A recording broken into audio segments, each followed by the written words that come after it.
मोदी नगर से इस वक्त की बड़ी खबर सामने आ रही है, जहां गांव गदाना में बाबा साहेब भीमराव अम्बेडकर की भव्य मूर्ति का लोकार्पण किया गया। यूपी सरकार में मंत्री आसिम अरुण ने मूर्ति का उद्घाटन कर माल्यार्पण करते हुए बाबा साहेब को श्रद्धांजलि दी। इस मौके पर सांसद राजकुमार संगवान, विधायक मंजू सिवाच और चेयरमैन विनोद वैशाली समेत कई गणमान्य वहां पर लोग मौजूद रहे। कार्यक्रम को संबोधित करते हुए मंत्री आसिम अरुण ने कहा कि प्रदेश की सभी 403 विधानसभा में बाबा साहेब की मूर्तियों के लिए बजट का प्रावधान किया गया है और हर विधानसभा के लिए 1 करोड़ रुपए तय किए गए हैं। अब इस पूरे कार्यक्रम को लेकर क्या बोले मंत्री आसिम अरुण, सुनते हैं उनका बयान। सर, आज मोदी नगर आए हैं आप और बाबा साहब की मूर्ति का उद्घाटन, क्या आपने क्या संदेश देना चाहेंगे आप? और 14 अप्रैल भी आ रही है। मुझे इस बात की बहुत खुशी है कि हमारे सब साथियों ने मिलकर के बाबा साहब की स्मृति में एक सुंदर पार्क का सृजन किया है और एक भव्य मूर्ति लगाई है। मुझे ये भी घोषणा करते हुए बहुत खुशी है कि आदरणीय योगी जी ने जो एक बहुत बड़ा निर्णय लिया, उत्तर प्रदेश की 403 विधानसभाएं हैं, हर विधानसभा में 1 करोड़ का बजट दिया है बाबा साहब और सामाजिक न्याय के अन्य पुरोधाओं के सम्मान के लिए। और अपने इस स्मारक के लिए भी हम लोग व्यवस्था कर रहे हैं। 10 लाख रुपए तक के लिए मूर्ति की भव्यता, इंटरलॉकिंग, लाइट, भवन, जो भी आवश्यकता है 10 लाख की परिधि में रहते हुए इसको तैयार करेंगे। नगर पालिका इसको क्रियान्वित करेगी। आदरणीय योगी जी का धन्यवाद देता हूं इस योजना के देने के लिए और साथ साथ मोदी नगर के समस्त साथियों को, विशेषकर विनोद वैशाली जी के नेतृत्व में, आदरणीय मंजू शिवाच जी विधायक जी के नेतृत्व में बहुत ही अच्छा काम हुआ है। आगे इसको आगे और बढ़ाएंगे हम लोग।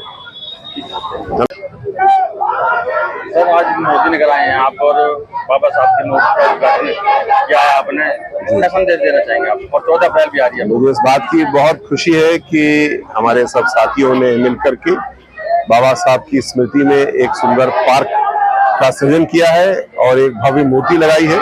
इस देश की वर्ण व्यवस्था के कारण बड़ौदा में मैं बात आगे बढ़ाती हूँ कि कौन कौन सी व्यवस्था कहां से, एक ही व्यवस्था ने बाबा साहेब को जीवन भर दुखी किया और बाबा साहेब को नहीं, इस पूरे बहुजन समाज को नर्क बना के रख दिया।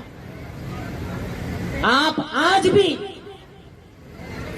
नेट पर जाओ, हकीकत मर जाओ, ऐसा बहुजन समाज की कोई बेटी, ऐसा बहुजन समाज का कोई बेटा, ऐसी बहुजन समाज की कोई महिला, ऐसा बहुजन समाज का कोई पुरुष आज भी किसी ना किसी क्षेत्र में तड़पता हुआ मिलता है, पिटता हुआ मिलता है, उसके घर को जलाया जाता है, जूती भर के आज भी पानी पिलाया जाता है।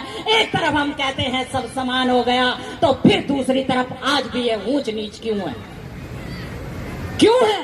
अगर बाबा साहेब के इतने फॉलोअर पैदा हो गए हैं तो बाबा साहेब ने जिस व्यवस्था के खिलाफ लड़ाई लड़ी, क्या हमारी ड्यूटी नहीं बनती कि हम अपने अधिकारों को बचाने के लिए, अपना मान सम्मान स्वाभिमान बचाने के लिए उस वर्ण व्यवस्था के खिलाफ जाकर जो बाबा साहेब ने हमें रास्ता दिया, हम उस रास्ते पर चलने का काम करें। बनती है या नहीं बनती? मुझे हाथ उठाकर वो जवाब चाहिए। कितने लोग मेरी बात का समर्थन करते हैं?